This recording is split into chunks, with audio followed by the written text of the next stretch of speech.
Welcome to Learning Thursdays. I'm Dean Hale with the OASAS Learning and Development Unit and your host for today's presentation.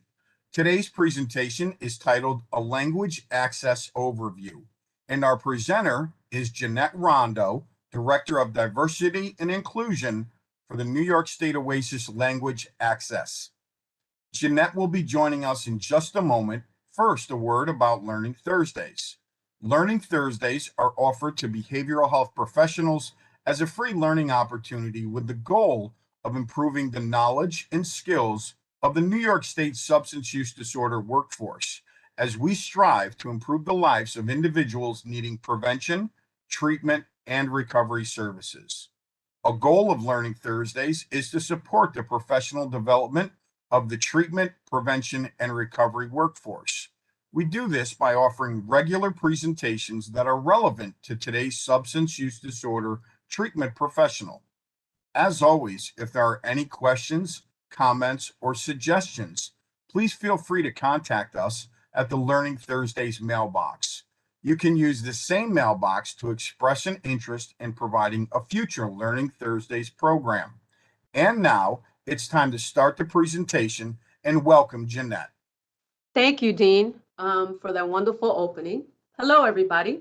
So I am the Language Access Coordinator for OASAS. And this year, we have put out a local service bulletin board that's available on our intranet. And we are asking our providers to submit a language access plan to OASAS. The original date was August, but we are pushing the date back to December 31st. But if there is anyone that wants to submit their language access plan before December 31st, you're more than welcome to the JEDI mailbox. So what I'm going to go through right now is just give you an overview of the background of language access in New York State, federal and state rules, the Office of Language Access, translation and interpretations, expectation, access, reimbursement, tips and plain language best practices, language access plans for authorized treatment programs, and contact information, as well as some frequently asked questions. So in New York State, there are over 30% of the people speak a language other than English at home. English is not the primary language for many New Yorkers. 2.5 million don't read, speak, write, or understand English very well. So this is what is known as limited English proficiency, or LEP. And we have a lot of clients that come in that are monolingual, bilingual, and have a limited English proficiency. Now, give you a little bit overview of the federal and state rules as it applies to language access. Title VI of the Civil Rights Act of 1964, Section 1557 of the Affordable Care Act, and the New York State Human Rights Law prohibit discrimination on the basis of race, color, national origin, age, disability, or sex. Also, national origin includes birthplace, ancestry, culture, or language. Now, in state law, Section 1907 of the Mental Hygiene Law ensures that patients' civil rights are protected. Part 815 of Title 14 of the New York Code of Rules and Regulations, also known as NYCRR, requires providers of addiction treatment services establish policies and procedures to accommodate differences in language and language abilities. Now, in New York State, Governor Hochul signed the 2023 fiscal year enacting budget establishing the statewide language access law and creating the Office of Language Access, OLA. This is a new office that has been created in the state of New York. So we had an executive order that required us to translate vital documents into certain languages. That executive order has now become Executive Law Section 202A, which requires all state agencies that interact with the public to provide interpretation services in any language, including American Sign Language, and to translate vital agency documents into the top 12 most common non-English languages. Now, those top 12 languages, according to the census for the state, are Arabic, Bengali, Chinese, which include Mandarin and Cantonese, French, Haitian Creole, Italian, Korean, Polish, Russian, Spanish, Urdu, and Yiddish. The law also requires covered agencies to designate a language access coordinator. And as you can see, here I am. And to publish a language access plan, at least every 2 years. Now, I submit a plan to the Office of Language Access every 2 years. It is posted on our intranet, so you can take a look at it and see what we report back to the state. And we've taken that plan and kind of streamlined it as to what we're asking the providers to give us in their language access plans. OASAS operated addiction treatment centers are obligated to provide interpretation and translation services for all individuals seeking or receiving services per this law. So I, as the language access coordinator, procure those services for our ATCs over the phone and written translations. So about the Office of Language Access, it was launched in October 2022, housed within the Office of General Services, which also supports New York's language access law by maintaining the state contracts through which agencies can access vendors that provide interpretation and translation services. The Office of Language Access provides critical support, guidance, oversight, and coordination across 46 New York State executive agencies to ensure that the statewide language access law is implemented efficiently and effectively. And if you want more information on the new office, you can go to languageaccess.ny.gov. Now I'm going to go into language and interpretation. So here are some translation and interpretation expectations. So translation is the conversion of text from one language into another. For example, translation of forms, flyers, announcements, written messages, etc. OASAS addiction service treatment programs, certified, funded, or otherwise authorized, must make every effort to provide translation of vital documents.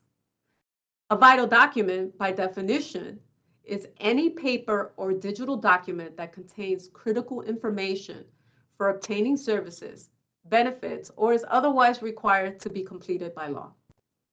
OASAS has translated vital documents and posted it on our webpage at oasas.ny.gov/language-access-O. So we have about 32 consent forms that have been translated, and we also have other flyers and brochures throughout our website that are considered vital documents and have been translated.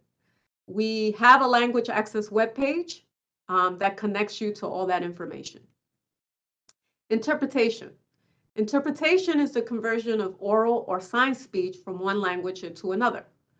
For example, interpretation takes place during meetings, over the phone, and in person. OASAS addiction service treatment programs, certified, funded, or otherwise authorized, must provide interpretation services. OASAS contracts with 2 vendors, LanguageLine and LanguageLink, to provide interpretation services and/or utilizes bilingual staff. Now, how to access language services. Review the language service statewide contract on this link, on the OGS link. It also provides how to use the vendors, also contract information and rates. Now, the great thing about the contracts is that authorized users may use services at the state rate. So basically, you as the provider will pay the same rate that the agency is paying for utilizing the state vendors. So throughout the statewide contract for translation and interpretation services. So for any questions on the statewide contract itself and to confirm that you're an authorized user, you can contact your agency's language access coordinator or email OGS at the link attached. Translation and interpretation reimbursements. So language assistance services for program participants are recognized as ordinary and necessary expenses and are allowable costs under consolidated fiscal reporting guidelines. Non-for-profit providers are encouraged to review the Administrative and Fiscal Guidelines for OASAS-funded providers, Purchasing Guidelines, section number 4, which includes information on accessing state contract rates for administrative services, including interpretation and translation services. Addiction treatment providers, certified, funded, or otherwise authorized by OASAS, may be reimbursed for language assistance services persistent to Part 86 of Title 10 of NYCRR. For requirements and more information, please review the LSB that's on our website. Also, Medicaid Update, October 2012. Now I'm going to give you a little bit of tips and best practices that were provided to me by the new Office of Language Access. So tips for working with an interpreter. As you can see, tips to focus on. You need to be mindful of the interpreter mode, consecutive or simultaneous. Provide the interpreter with any meeting materials. Brief the interpreter on who you are and the meeting topic. Speak directly to the person that does not speak English well. Speak at a normal pace, in your normal tone, and in segments. As possible, use plain language. Do not have side conversations with the interpreter or other staff. It makes the client feel uncomfortable. They don't know what you're communicating. Remain in control of the interaction. Ask the person who does not speak English well if they understand or have any questions. Do not ask for the interpreter's personal opinion or to counsel the person who does not speak English well. The interpreter may ask to rephrase a question, statement if the current phrasing is not culturally responsive.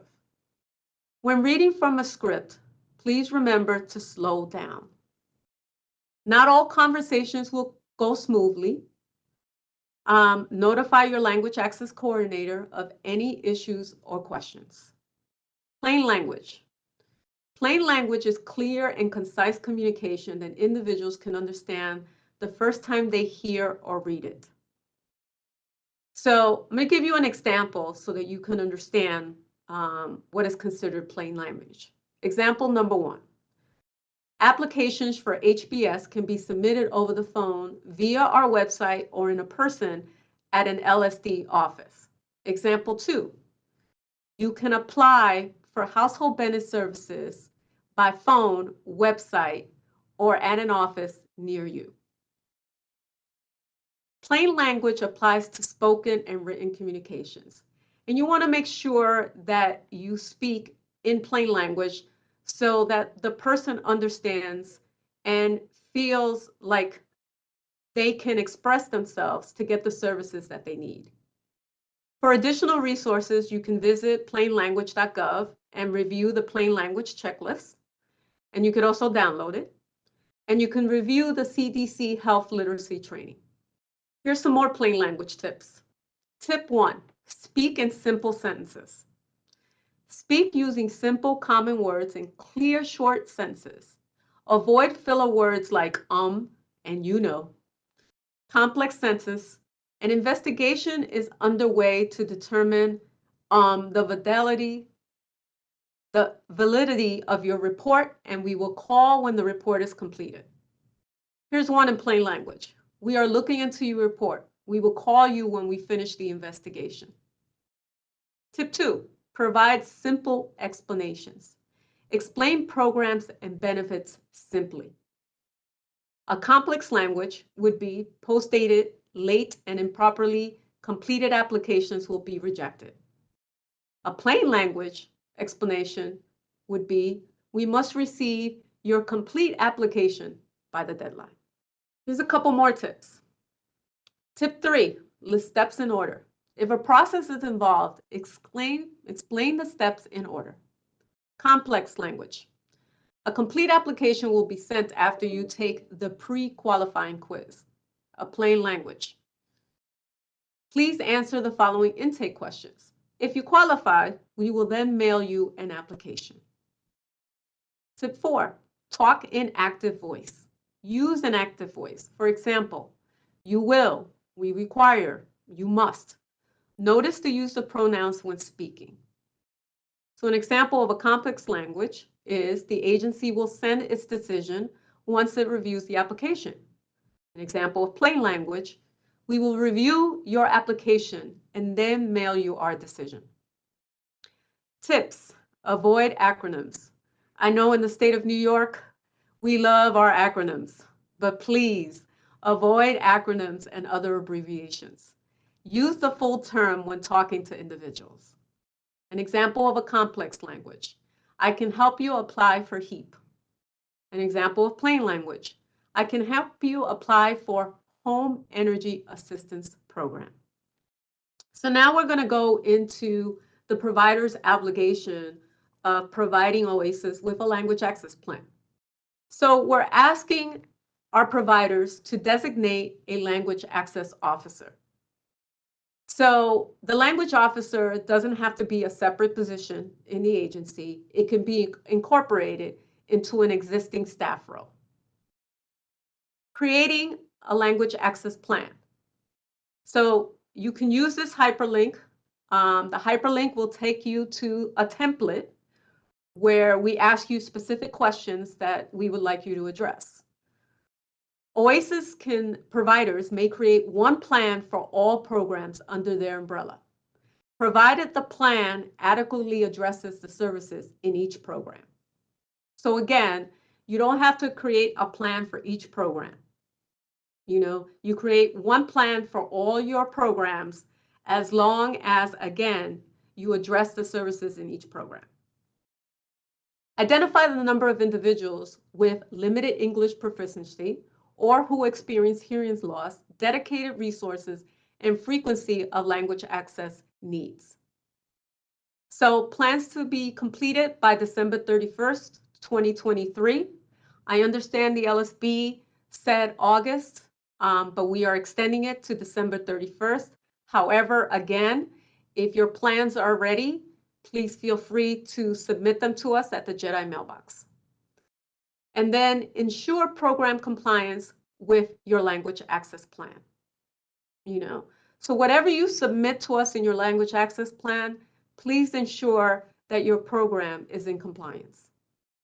So if you have any questions regarding the plans, contact the JEDI office at jedi@oasas.ny.gov. I will be reviewing the plans, and I will be having a WebEx pretty soon with the providers for any questions that people may have as they go through along the plans. I also plan on putting out a separate frequently asked questions document along with the training. So other than that, I'm going to hand it over back to Dean. I want to thank Jeanette for today's program. I hope you will all find it useful while assisting clients in need of services. Your feedback is important to us. It helps us to know if we are meeting your educational goals and expectations. Once you have viewed the presentation in its entirety and completed the quiz, if prompted, please follow directions to access the SurveyMonkey website and take a moment to complete the evaluation. Once again, thank you for joining us and keep up the good work.